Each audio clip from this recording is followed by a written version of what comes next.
Joyeux Noël, joyeux Noël.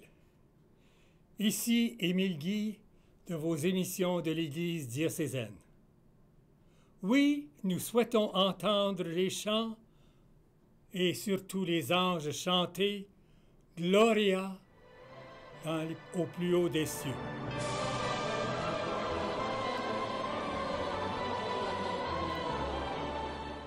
Je ferai un retour sur nos émissions de l'année 2019 en vous présentant certains extraits de nos belles émissions. Grâce à l'aide de notre technicien Riley Russell, nous vous présenterons des extraits d'émissions que beaucoup d'entre vous ont visionnées. Nous vous présenterons des extraits qui, dans l'ordinaire, sont extraordinaires. Par exemple, les événements très spéciaux. Monseigneur Jolicoeur s'est rendu célébrer le 100e anniversaire de Monseigneur Gérard Dionne. Les filles de la sagesse ont quitté le diocèse après 105 ans d'engagement. La consécration de la nouvelle église du Sacré-Cœur de Sturgeon Falls. Les filles d'Isabelle ont célébré 75 ans de dévouement. J'ai l'honneur de me retrouver à Edmundston, Saint-Basile, dans le Nouveau-Brunswick, avec une personne que nous avons bien connue dans le diocèse de Sault-Sainte-Marie, Monseigneur Gérard Dionne. Monseigneur, bienvenue à l'Église diocésaine. Bonjour Jean-Paul, ça me fait énormément plaisir que tu sois ici. Tu es le diocèse de Sault-Sainte-Marie, l'évêque de Sault-Sainte-Marie avec moi aujourd'hui. Et puis, donc, moi, je te souhaite la bienvenue ici, mais je suis content de te voir. Merci, parce que ça fait longtemps qu'on va avoir une entrevue avec vous, parce que vous avez quand même passé 8 ans dans le diocèse de Sault-Sainte-Marie, puis je me souviens bien de votre ordination à l'épiscopat, qui était ici, dans la paroisse, votre paroisse. Notre-Dame, oui. Notre-Dame, puis vous avez reçu l'ordination épiscopale le 8 avril 1975, C'est ça. Puis on était à la course pour retourner au diocèse. Oui, le même soir, oui. Parce qu'il y avait l'ordination épiscopale de Monseigneur Bernard Papen. C'était 2 jours là. Maintenant, aujourd'hui, on se rend ici parce que vous allez célébrer, vous avez déjà célébré, lorsque cette émission va passer, à 100 ans de vie. C'est quand même quelque chose, ça, dans la vie d'une personne. Oui, je me demande comment ça se fait que je suis rendu là. J'avais jamais pensé à ça. Mais est-ce que j'ai pas voulu prendre la pilule pour mourir avant, hein? Ça, c'est sûr, certain. Oui. Mais vous avez quand même eu un parcours assez long. 100 ans, c'est quelque chose. Donc, vous êtes né à quel endroit? À Saint-Basile, là où je demeure encore actuellement. Mes parents restaient là. J'avais 5 ans quand on est parti, mais toute la famille est venue au monde à Saint-Basile, qui est un village. Maintenant, ça fait partie de la ville d'Edmundston, mais c'est à peu près à 5000 dans l'endroit où on se trouve ici, au milieu de la ville d'Edmundston. Il faut quand même spécifier qu'aujourd'hui, on n'est pas dans la ville d'Edmundston propre, on est sur un terrain de golf. Oui, mais le golf est en plein milieu de la ville. Alors, oui. Et c'est un endroit que vous connaissez bien. Ben oui, je viens de temps en temps, de moins. Bonjour, bienvenue à l'Église diocésaine. Je m'appelle Jean-Paul Jolicoeur, JP, et je suis prêtre dans le diocèse de Sault-Sainte-Marie. Aujourd'hui, nous sommes rassemblés en ce 22e jour du mois de juin 2019 pour une occasion et pour une fête bien spéciale. C'est un jour de tristesse, mais aussi un jour de joie. Puis, on va essayer au long de cette émission aujourd'hui de vous expliquer un peu ce qu'il y en est. Puis, aujourd'hui, je suis rassemblé avec 6 personnes qui nous viennent de la communauté des filles de la sagesse. Puis simplement pour enlever notre stress, là, on va chanter un petit chant ensemble, d'accord? Que tes œuvres sont belles, que tes œuvres sont grandes. Seigneur, Seigneur, tu nous combles de joie. Que tes œuvres sont belles, que tes œuvres sont grandes. Seigneur, Seigneur, tu nous combles de joie. C'est beau. Merci beaucoup. Maintenant, oui, que tes œuvres sont belles. Aujourd'hui, en se retrouvant ensemble ici, on va faire un petit cours d'histoire pour commencer. Parce que vous êtes une communauté religieuse. Pas n'importe laquelle. Vous êtes les filles de la sagesse.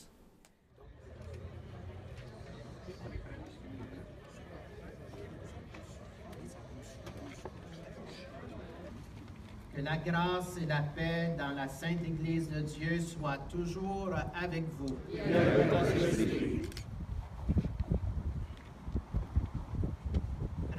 sœurs bien-aimées, nous voici rassemblés dans la joie pour la célébration du sacrifice du Seigneur.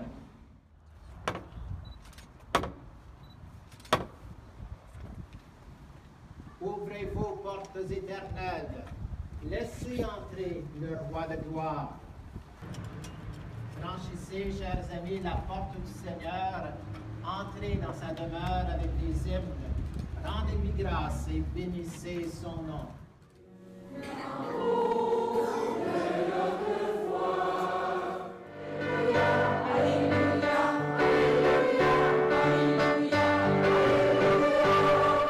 Le pourquoi l'importance de ces espaces sacrés que nous créons, que nous appelons Église. Toute la liturgie aujourd'hui cherche à nous faire entrer dans le mystère même de Dieu. Parce que lorsqu'on pose la question « Pourquoi avons-nous des églises ?», c'est bien pour créer un lieu sacré où pourra se rassembler les croyants.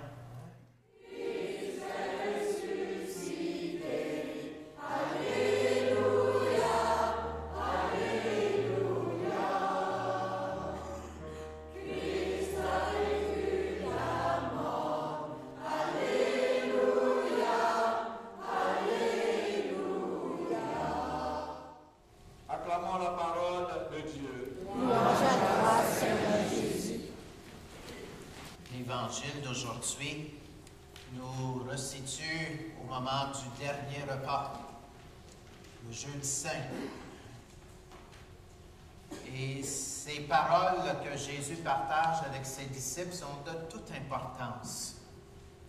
Et c'est important pour nous de comprendre que ce que Jésus nous partage aujourd'hui, c'est pour nous aider à vivre ce temps qui est le nôtre.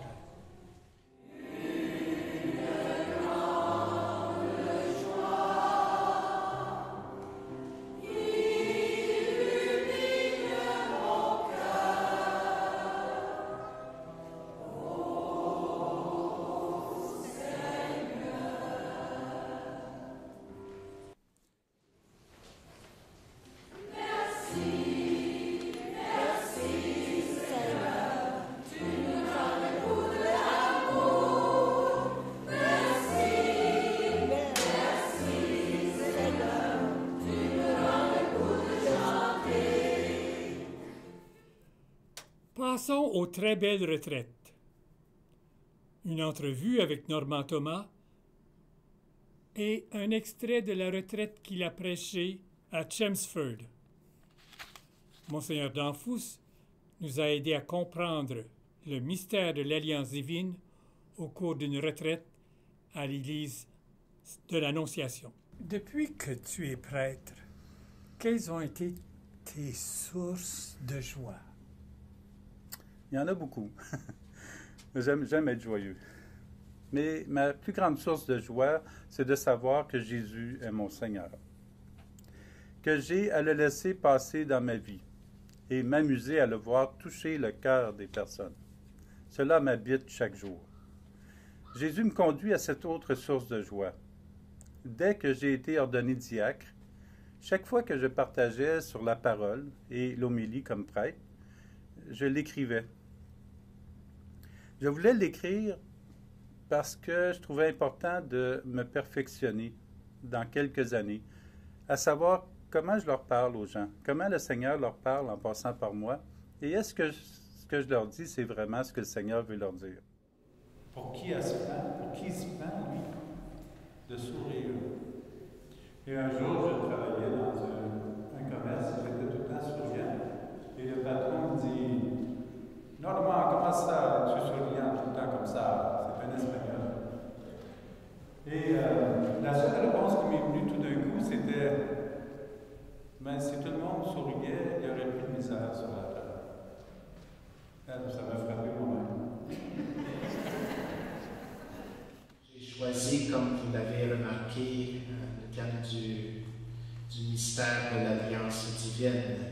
C'est peut-être un grand mot, mais je vais tenter. Vous savez, je vais l'expliquer lui-même. Ça vous arrive des fois à la maison d'ouvrir un album de photos. Puis peut-être vous en avez plusieurs.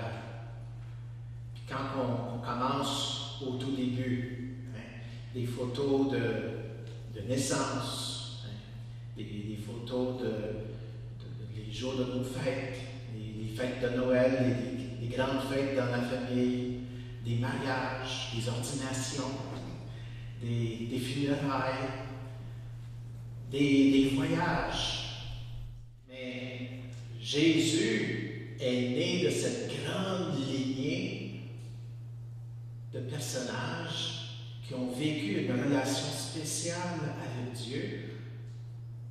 Et nous faisons partie de cette grande famille de chrétiens qui ont hérité le don de la foi, puis on a hérité de la promesse qui a été faite à ce peuple. Alors là, on parle justement beaucoup plus précisément de l'alliance, quand on commence à parler d'une promesse. Alors, si on avait à définir un peu le mot alliance, et souvent, ce qu'on va chercher, c'est créer un accord qui va favoriser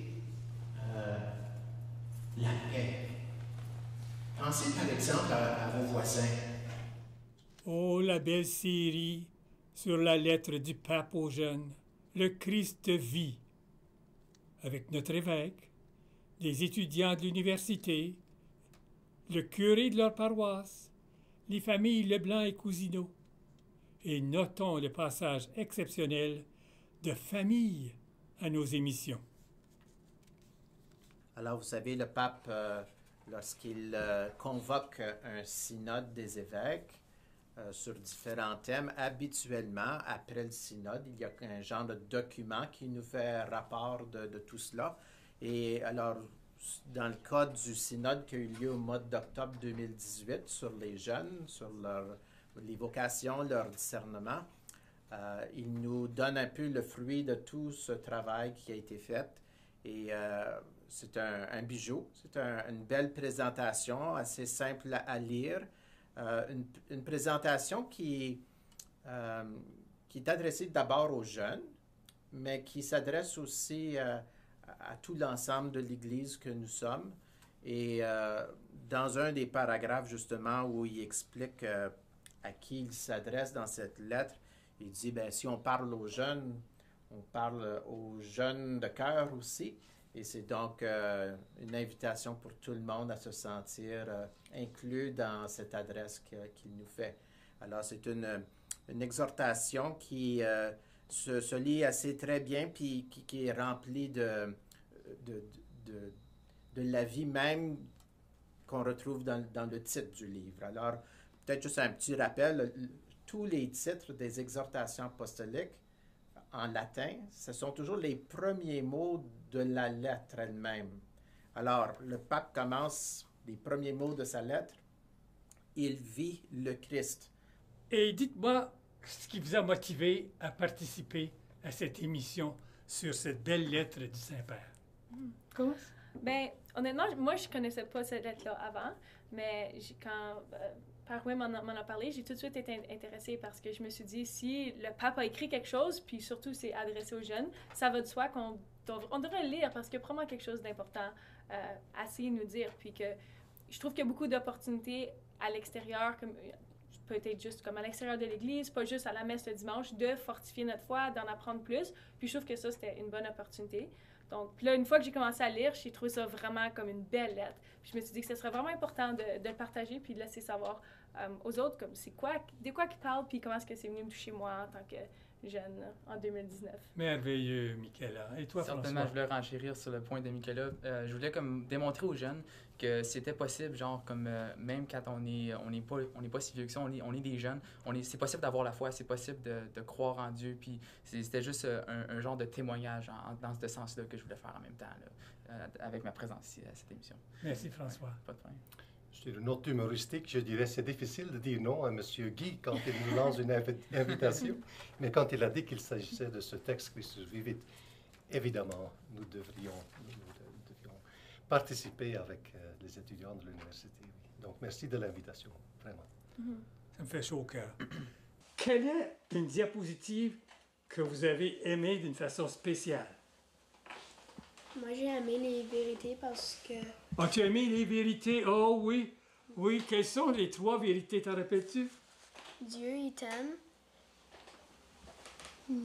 Dieu, il t'aime. Oui. Puis après ça, il a envoyé ton fils, et alors, Jésus te sauve, c'est ça. Jésus te sauve, c'est ça. Et Jésus est vivant. Et toi, tu aimes beaucoup ces 3 vérités-là. Quelle est la diapositive que tu aimes le plus? Le cœur qui brûle. Parce qu'on a beaucoup d'amour en nous. C'est ça, c'est ça. Puis maman, toi, quelle diapositive est-ce que tu aimais le plus? Oh, elles sont pas mal plus belles. Est-ce qu'il y a quelque chose que tu retiens, que tu aimais là-dedans? Oui, celui avec la main, le bébé dans la main. Ah, c'est très important ça, hein? Oui. Et toi, Patrick? Le seul auquel que ça dit comment que t'es jamais toute seule. Dans le cours de la vie, vous ne savez jamais ce qui va arriver. Et des fois, on a des moments un peu plus tranquilles, plus réservés. Puis des fois, c'est bon de savoir qu'il y a quelqu'un avec toi tout le temps, pour te supporter dans les temps que vous avez besoin. Puis qui est tout le temps, qui pense toujours à toi tous les jours dans ta famille? Papa. Ton papa, oui. Et puis? Ma maman. Oh oui. Eux, ils pensent toujours. Puis si vous avez des problèmes dans la vie, si vous tombez, si vous faites mal, qui vient vous aider? Dieu, oui. Mais maman Dieu passe par maman et papa, c'est ça. Et vous autres, les parents, là, oui. Qu'est-ce que vous faites de spécial qui montre votre amour à vos enfants? On fait sûr qu'ils ont tout ce qu'ils ont besoin et les accepter pour qui qu'ils sont et leur montrer que c'est correct, que l'amour va être là d'une façon ou d'une autre. On va toujours être là pour les supporter. Moi, dans le paragraphe 86, ça dit « Nous voyons aujourd'hui une tendance à homogénéiser les jeunes, à dissoudre les différences propres à leur lieu d'origine, à les transformer en êtres manipulables, fabriqués en série. » Et ça me fait penser aux pensionnats des peuples autochtones ici au Canada, qui ont fermé les années passées. Moi, je ne voudrais pas qu'on m'enlève de mes parents, comme les Autochtones, les jeunes enfants sont faits enlever de leurs parents. Je n'aimerais pas me faire enlever ma langue canadienne. J'aimerais pas me faire enlever ma culture et ma religion. Excellent, ça. Tout être humain, même avant de naître, a reçu de ses ancêtres en don la bénédiction d'un rêve plein d'amour et d'espérance. Oh, mais je veux que tu répètes ça. Moi, ça, là, ça touche le cœur. Répète ça. Ça vient renchérir ce que ta maman vient de nous dire. Répète-nous ça, là, puis lentement, pour que tous nos téléspectateurs le comprennent bien. Tout être humain, même avant de naître... Avant de naître? A reçu de ses ancêtres en don la bénédiction d'un rêve plein d'amour et d'espérance, celui d'une vie meilleure pour lui, et s'il ne l'a pas reçu de ses grands-parents, un arrière-grand-parent l'a rêvé et s'est réjoui pour lui en regardant le berceau de ses enfants, puis celui de ses petits-enfants. Moi, ça m'a touchée parce que ça fait rappeler de mes arrière-grands-pères et grand-mères qui ont eu de l'amour et des bonnes valeurs qu'ils ont transmises à leurs petits-enfants. Puis aujourd'hui, mes parents l'ont transmise à moi. Puis si j'ai des enfants plus tard, je pense qu'ils vont tout être fiers de la personne que je suis devenue puis des valeurs que j'ai transmises à mes enfants. Nous voulons nous rappeler de Monseigneur Roch Pagé, canoniste, qui a passé plus d'une journée avec nos prêtres. Nos cursiistes dans le diocèse, un maître chevalier de colon. Puis, pour terminer, un aperçu éclair de comment se vit Noël chez nous. Tout au long de l'émission, nous allons avoir des invités, nous allons avoir des surprises. Alors, sans plus tarder, je cède la parole à mes invités. Bonjour, moi c'est Clarisse Bosso. Je viens de la Côte d'Ivoire et ça fait 6 ans que je suis au Canada. Et je suis mariée, j'ai 5 enfants. Étant donné que je suis père, je suis grand-père, j'ai 3 petites filles, 3 garçons et 3 petits-fils. Et pour moi, partager une vie chrétienne, surtout à Noël, c'est un temps avec la famille. C'est un temps à se rassembler, à partager ce qui est important dans notre vie. Ce qui est important, c'est l'amour.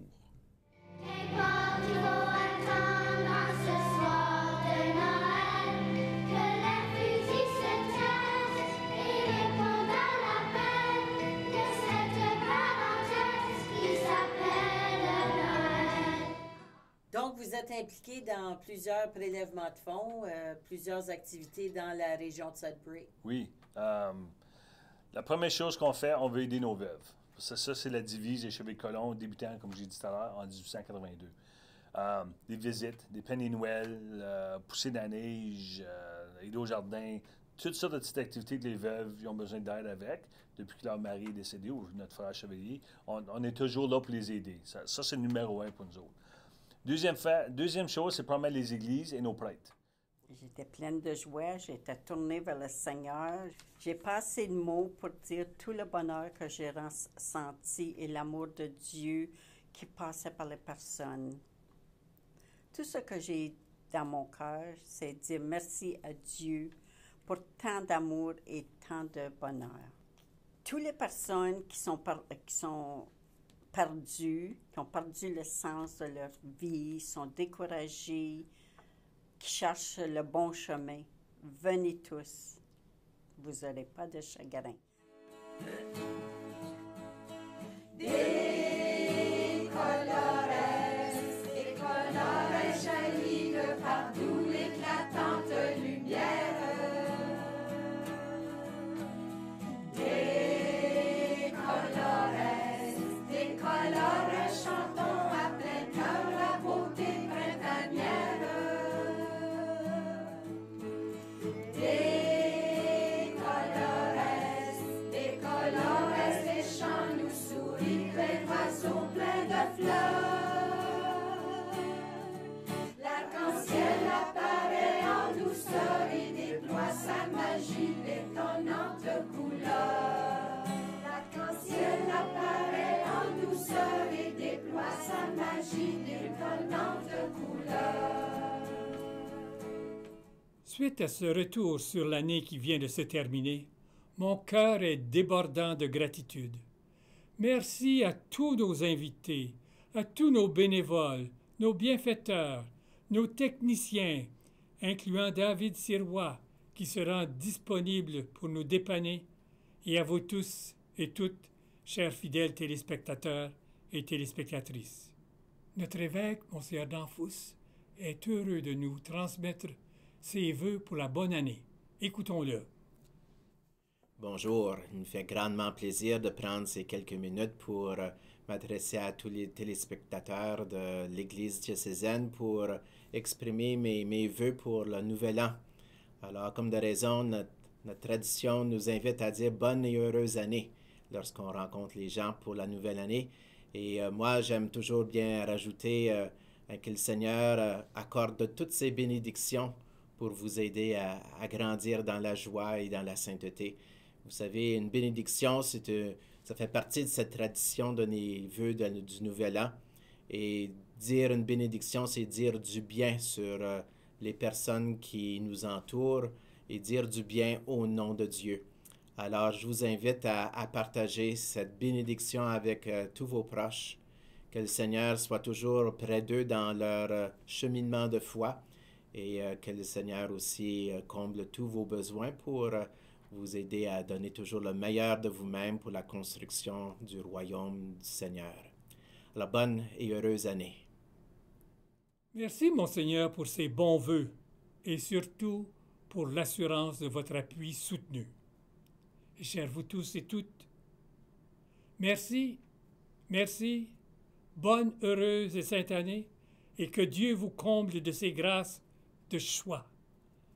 À la prochaine, même heure, même poste. Au revoir.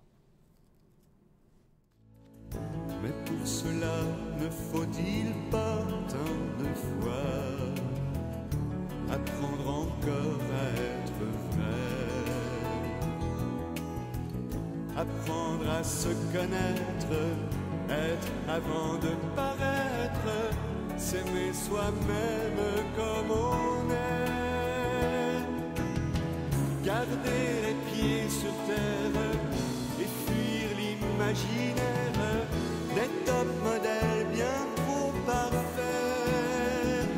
Tous ensemble, il me semble, on pourrait changer le monde de jour en jour, de cœur en cœur, par des gestes d'amour.